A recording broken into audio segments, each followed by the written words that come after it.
I've been building apps since I was in the 10th grade, but I've been selling stuff since I was 6th grade, a little bit before then. I mean, I don't see myself working for someone when I'm older. I told them below downstairs, I don't want to be 35, 40 years old, working for some Joe Schmo at some corporate company. I want to be able to make my own company. Yeah, so with an app like SafeRide, for example, I could say that it prevents, deaths or accidents from texting and driving, which it actually does. But in terms of other words, I tell myself like, listen man, if I work hard now, I make a lot of money, for example, I could donate it back before I die, or something like that, where instead of being a regular kid, going to get a regular job and leaving less of an impact on the world, I could leave a bigger footprint and be able to affect more people in a positive way. So I've always had entrepreneurial tendencies, since the 6th grade I've been reselling whatever I get my hands on, but mainly this year is when it started to hit me, like I started to connect all the dots, like it all made sense that I did this, I did this, I did this, I don't like this, but I like this, and it kind of hit me, it was like, wait a second, this is what I am. And that's kind of when I started realizing that I am an entrepreneur. Focus on your strengths, don't really care about your weaknesses. My mom is Thai, my dad's Indonesian. They came here from Thailand where they met, and they raised a family, which is where I'm from, obviously.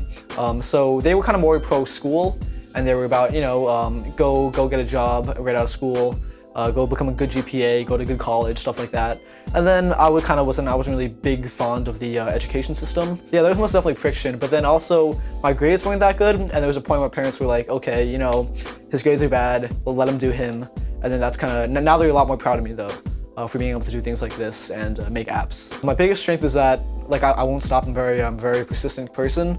My biggest weakness is that sometimes I don't self-reflect to a point where I'll like do, and I won't realize like what's happening, what's the backlash of all doing this. I hire developers like Freelancer, all those websites, and I basically, I assess their time zone, their portfolio, what they've done before, who they've worked with. That's also very important.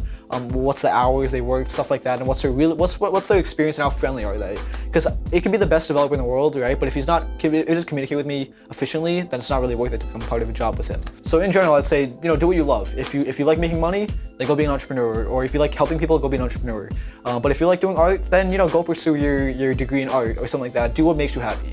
In terms of someone being an entrepreneur, I would say, what have you done? What can you do? And what's stopping you from doing that?